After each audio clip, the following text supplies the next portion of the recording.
Basic माहिती कळालेली आहे. तर यापुढे जाऊन मला असं विचारायचं आहे की 2 मतप्रवाह आहेत की पत्रिका पाहावी का न पाहावी विवाह जुळवताना.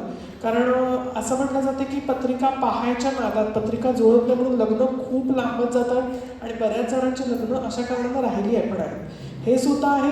आणि काय काय जणांचं असं म्हणणं असतं की करून टाकूया, काय होईल ते होईल, जे इथं लिहिलं ते काय चुकतच नसतं.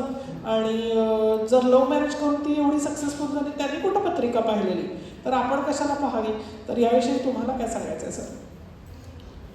पहिलं तर मी सांगेन की पत्रिका बघाच नाही तर त्याशिवाय आमचं दुकान कसं चालणार. पत्रिका तर बघायलाच पाहिजे, त्याशिवाय कसं चालणार. पण माझं असं नाही, म्हणजे मला माहिती आहे की माझ्या नशिबामध्ये जे पैसे तुमच्याकडून दिलेले आहेत ना ते तुम्हाला द्यायचेच आहेत. त्याशिवाय तुम्ही पण मरू शकत नाही आणि मी पण मरू शकत नाही. त्याच्यामुळे त्या बाबतीतला काही प्रॉब्लेम नाही. आणि आपलं दुकान फार बाबांच्या कृपेने फार आहेच पैसे. तुम्ही कुठून कसे जरी आलात ना तरी आमच्या दुकानामध्ये एक वेळा नक्की या. आणि माझं तर आग्रह आहे की तुम्ही 100% आमच्या दुकानामध्ये या. का तर ते शेर आहे ना, म्हणजे की कभी चले आना मेरे दुकान पर, तेरे हर दर्द की दवा मिळते आहे मेरे दुकान पर. तुमच्या आयुष्यामध्ये कधी पण तुम्हाला दर्द असेल किंवा तुमच्या आयुष्यामध्ये तुमचं कधी किती मोठं स्वप्न असेल तर तुम्ही एकदा आमच्या दुकानामध्ये नक्की या. आम्ही तुम्हाला त्या दर्दमधनं पण बाहेर काढायची आमच्याकडे दवा आहे. आणि जे तुमचा उद्देश आहे त्या उद्देशाकडे लवकर पोहोचवण्याची पण आमच्याकडे दवा आहे. तर या दोन्ही गोष्टींच्या ह्याच्यामध्ये जर बघितलं आपण की पत्रिका बघायची का नाही बघायची, तर सर्वात महत्त्वाची गोष्ट म्हणजे की आता मॉडर्न युगामध्ये आपण आहोत आणि त्याच्यामध्ये सगळ्या गोष्टी आहेत की 99% लोक पत्रिका बघूनच लग्न करतात. हे फक्त प्रचार आहे की नाही आम्ही काही पत्रिका बघितली नाही, काय नाही, सगळं अवेलेबल आहे सोशल मीडियावरती. पहिले लगेच डेट ऑफ बर्थ टायमिंग वगैरे टाकतात, बघतात हा माझं एवढं सगळे कोण जुळतात हे होतात आणि मग सांगतात नाही आम्हाला काही पत्रिका बघायची गरज नाही.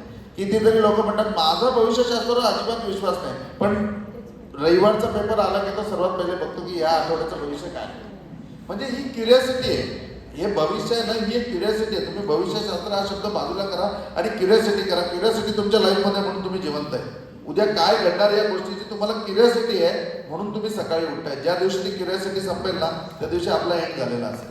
तर ॲस्ट्रॉलॉजीला समानार्थी शब्दाचं क्युरियोसिटी, तुमच्या लाईफमधली ती क्युरियोसिटी आहे. आज तुम्ही रस्त्याने चाललायत आणि रस्त्याने चालत असताना लोकांचा असा घबाडा जमलेला आहे, तिथे 100 लोक उभी आहेत. तुम्ही किती घाईमध्ये असले तरी तुम्ही जाता अगदी असं वर करून बघता की काय झालंय तिकडे. मग जिथपर्यंत ते दिसत नाही ना काय चालू आहे ते तिथपर्यंत समाधान नाही मिळू शकत. ही क्युरियोसिटी आणि ही क्युरियोसिटी म्हणजे ॲस्ट्रॉलॉजी आहे. म्हणजे त्यामुळे निर्विवाद की असं कधीच वाटून घेऊ नका की तुम्ही ॲस्ट्रॉलॉजीच्या बाहेर आहे. तुमची क्युरियोसिटी हीच ॲस्ट्रॉलॉजी आहे. उद्या काय घडणार याची उत्सुकता जीवनाचं सर्वात महत्त्वाचं कारण आहे. आणि ती उत्सुकता जी आहे ती काय घडणार तिचं माहिती पडली तर ती आपण अजून सुजलाम सुफलाम करू शकतो. तर त्यामुळे म्हणजे की एकतर या बाबतीमधलं जी म्हण आहे ना की अज्ञानामध्ये सुख आहे. लोक म्हणतात अज्ञानामध्ये सुख आहे, बरं झालं मला माहिती नव्हतं, माहिती असतं तर हा बाबा खूप काय काय असं काय नाही आहे. ह्या भूतकाळाच्या बाबतीत नाही. एखाद्याने आपल्याला सांगितलं अहो काल रात्री चोर आलेले होते, तुम्ही एवढे डाराडोर झोपलेले, सगळ्यांच्या घरी चोरी झाली, तुम्ही एवढे घोरत होते की त्याला वाटलं घरात बिबट्या आहे की तर तुमच्या घरात आलाच नाही. तर मग असं वाटतं अरे बरं झालं उगाचच मला सांगितलं, आता मला रोज रात्री एवढं निवांत झोपता नाही येणार, अलर्ट राहावं लागेल. ती चोर आलेले होते. आपण म्हणतो अज्ञानामध्ये सुख आहे, तू माहिती नसताना बरं झालं असतं मी निवांत झोपलो असतो. कधी आपण बघा एखाद्या रस्त्याने निवांत चाललेलो असतो आणि मग तिथे एखाद्या ठिकाणी आपण सांगतो तर ते म्हणतात की या रस्त्याला जरा जपून ना, कालच दोघांना लुटलंय. बाप रे, तो रस्ता क्रॉस करताना एवढं कसं तरी होतं की बस आपण लुटलेच गेलेलो असतो.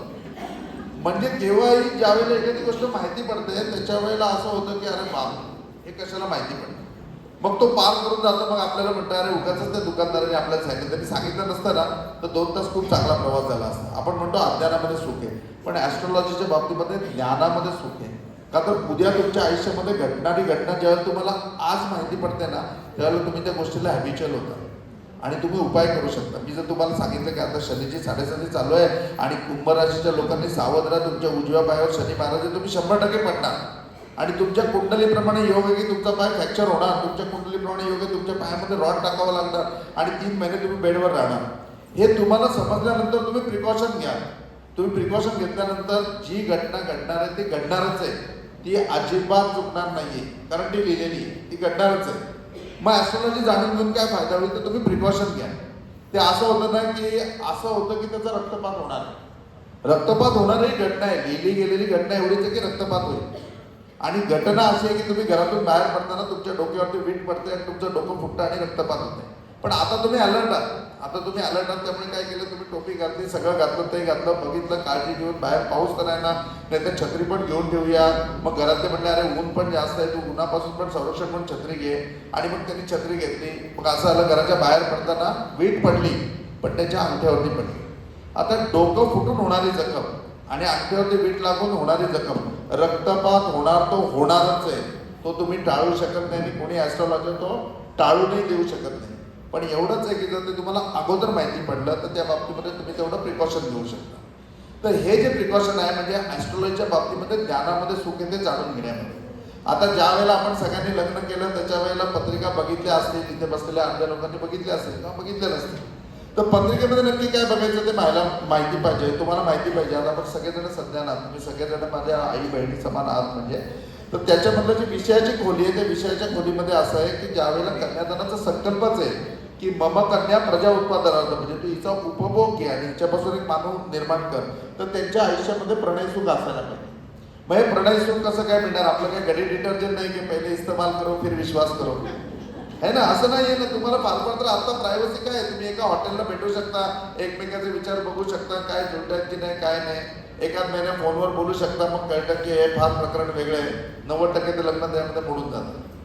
मग ह्या व्यतिरिक्त यांचं दोघांचं प्रणयसुख किती एकमेकाला देऊ शकतात हे बघण्याकरता कुंडलीमध्ये तुम्ही जर घरी जाऊन तुमची पत्रिका बघा, याच्यामध्ये योनी म्हणून फॅक्टर आहे, योनी दिलेली आहे. जी योनी पूर्णपणे कुंडली मॅच करताना मॅच करायची की ज्या वेळेला ते प्रणयसुख घेतील त्यावेळेला ही मुलगी त्या मुलाला व्यवस्थित सुख देऊ शकते की नाही किंवा या मुलापासून ते समाधान होऊ शकते की नाही, ही गोष्ट बघण्याकरता योनी पार्ट आहे जो पुरुषाच्याही पत्रिकेमध्ये आहे आणि स्त्रियांच्याही पत्रिकेमध्ये आहे. तर तो तुम्हाला मॅच करायचा आहे. जो त्यावेळेला तुमचा मॅच होईल, जर त्यांचं प्रणयसुख व्यवस्थित असेल ना तर ती अर्ध्या भाकरीमध्ये सुद्धा सुखी राहील. आणि जर प्रणयसुख व्यवस्थित नसेल तर श्रीखंडपुरीचं ताट द्या, त्या दोघांच्या जीवनामध्ये गोडवा राहणार नाही.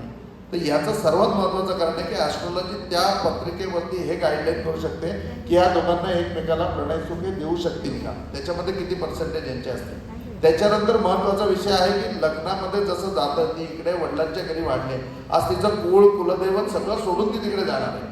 पण तिकडे गेल्याच्या नंतर त्यांचं दोघांचं मनोमिलन व्हायला पाहिजे. त्या दोघांचं मनोमिलन होईल का, त्या दोघांची मनं एकमेकाशी जुळतील का, वेळेला ती त्याला सपोर्ट करेल का, वेळेला 4 पावलं मागे येईल का, ती त्याची बॉस बनेल का, काय त्याला बॉस बनवून ठेवेल. अनंत प्रश्नांची उत्तरं तुमच्या बुकुटमध्ये मिळतात. जर तुमचं बुकुट टॅली होत असेल तर 100% तुमचा संसार टॅली होतो.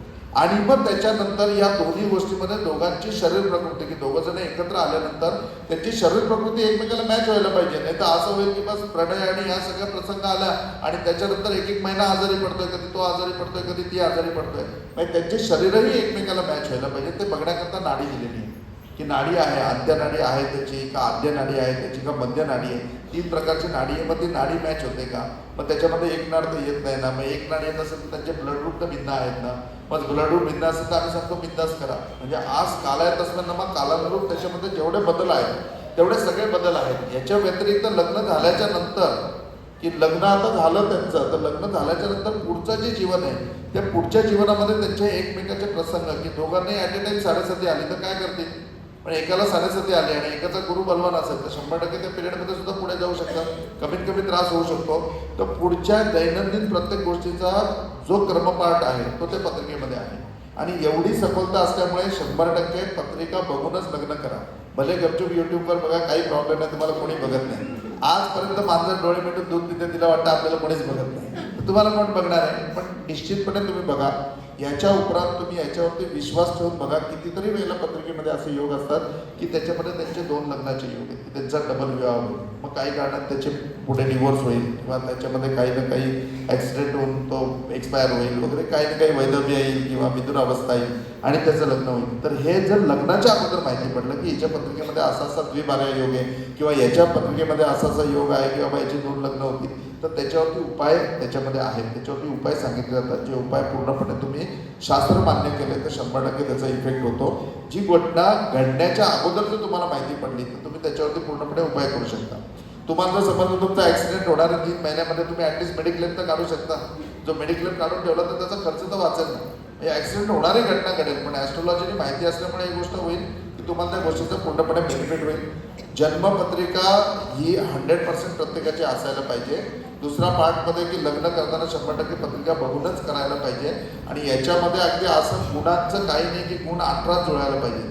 तुमचे गुण कधी कधी असं होतं 12 गुण जुळतात, पण आम्ही सांगतो की 100% करा. का तर हा जो पार्ट आहे की त्यांचं पूर्णपणे प्रणय सुख, त्यांचं एकमेकाचं शरीर एकमेकाला अनुकूल आहे आणि याच्या व्यतिरिक्त त्यांचं मनोमिलन होत आहे, तर 100% त्याच्यामध्ये होतं. आता तुम्ही म्हणाल आमचं काय गुरुजी तुम्ही फार उशीर केला हो सांगलीला यायला, आमचं झालं. तर झाल्यानंतर माझं गुरुजी आहे म्हणजे रिसर्च सेंटर आहे, म्हणजे तुमच्या पुढे आलोय तर तुमचे लग्नानंतर किती गुण जुळतात ते पण बघायला पाहिजे. आणि त्याला पत्रिकेची गरज नाही. तुम्ही 100% मी तुम्हाला नापास करू शकतो, तुम्ही बिलकुल काळजी करू नका. पण मी पास करणार तुम्हाला, मी तुम्हाला त्याचे ग्रेस पण देणार. कारण मला तुमचे सगळ्यांचे संसार समृद्ध करायचे. आपल्याकडे खूप मोठी आत्ता म्हणजे की हे आहे, खूप मोठं होतं का उत्तर म्हणून तुम्ही टाळा वाजवायला सांगितलं. नाही नाही, अजिबात नाही. तुमचा हेतू खूप चांगला आहे. प्रत्येक वेळेला तुम्ही आमच्या समृद्धीची कामना करताय, ही ॲप्रिशिएट करण्यासारखी गोष्ट आहे, म्हणून ते टाळ्या होते. म्हणजे दुर्गा सप्तशती शिकवताना त्याच्यामध्ये आवर्जून शिकवलं जातं की तुम्ही आवर्तन करत असताना स्त्रियांकडनं आवर्तन करून घ्या. काही काही ग्रंथांच्या बाबतीमध्ये लोक खूप प्रचार करतात की नाही नाही नाही ते स्त्रियांनी वाचू नये, ह्या अध्याय स्त्रियांनी नाही ऐकायचा. दुर्गा सप्तशतीमध्ये प्रॉपरली म्हटलं जातं की याची जास्तीत जास्त आवर्तन तुम्ही स्त्रियांकडनं करून घ्या. का तर सर्वात महत्त्वाची गोष्ट म्हणजे प्रत्येक गोष्टीमध्ये मांगल्य आणण्याची सिद्धी तिच्याकडे जन्मजात आहे. जन्मजात ती मांगल्य घेऊन आलेली आहे. तिच्यामध्ये ती मातृत्व आहे, म्हणजे साक्षात देवीचा चातुर्भाव का साक्षात देवी तिच्यामध्ये आहे. ते सौभाग्य ते मांगल्य तिच्यामध्ये आहे.